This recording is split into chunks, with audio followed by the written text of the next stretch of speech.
Hey Photonauts, I had planned a little photo session this weekend, a portrait session actually, and I wanted to buy the 56mm for my X Pro 2, but they sold the last one in the shop. So I asked them if they could lend me this guy, and they actually said yes, which is fantastic. So we can do a little unboxing of this.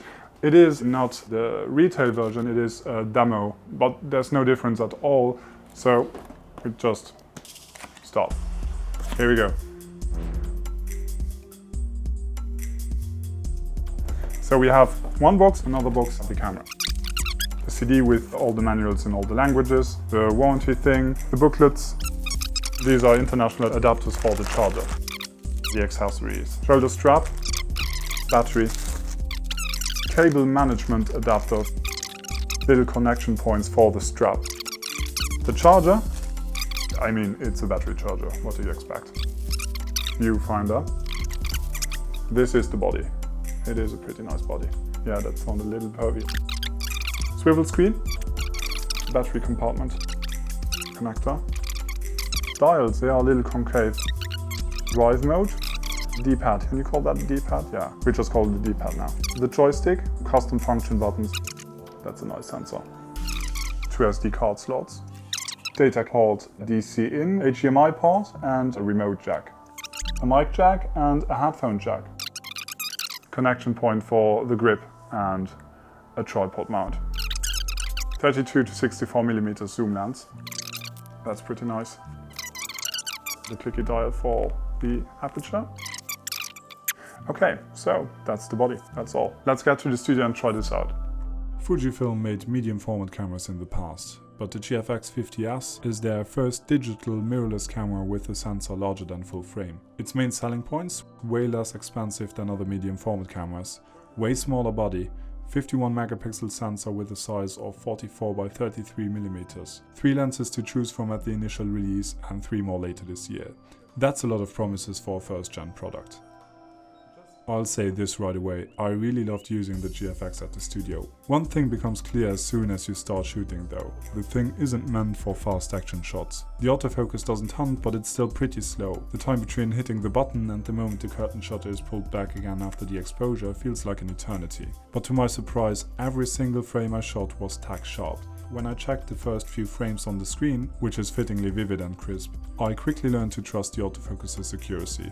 Talking about sharp, the photos the camera produces are almost unflatteringly sharp, so that I even turned back the clarity a little in post. The colors are incredibly accurate and lifelike in a way that I've seen with no other camera I've owned. The dynamic range is simply unreal. Proof is in the pudding, right? Well, look at this picture. Looks good?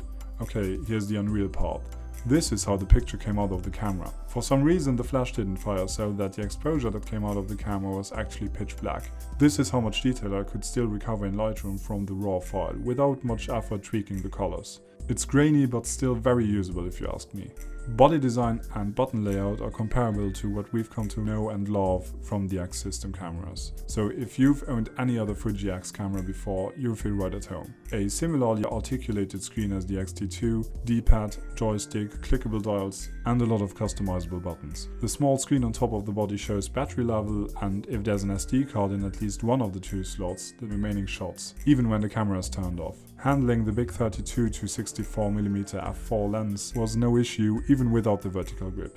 It feels heavy, but not heavier than your average Pro DSLR. Considering this is a medium format camera though, that's still pretty light. The viewfinder is amazing, it's huge. There's also a swiveling adapter for it, but to be frank, sorry Fuji, but 649 euros for a hinge, really? The battery is obviously bigger than the ones we know from most X cameras. It's rated at 400 shots, but you'll probably get more than that out of one charge. As a bottom line, this camera will open up the medium format class to many photographers that couldn't afford one before. I still can't justify a budget like that for a camera that I couldn't use for all of my gigs, but that's just me. It definitely will be a dream come true for many studio and landscape shooters. I will probably wait for second generation, but let's see how the autofocus capabilities and general operation speed will still improve over time on the GFX 50S. Because when it comes to firmware updates, as they've shown over and over in the past years, I'm pretty sure Fujifilm won't disappoint.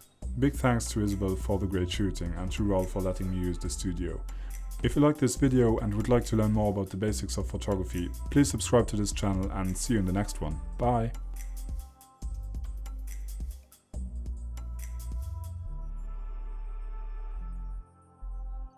So on this side, you have two notes. Okay, so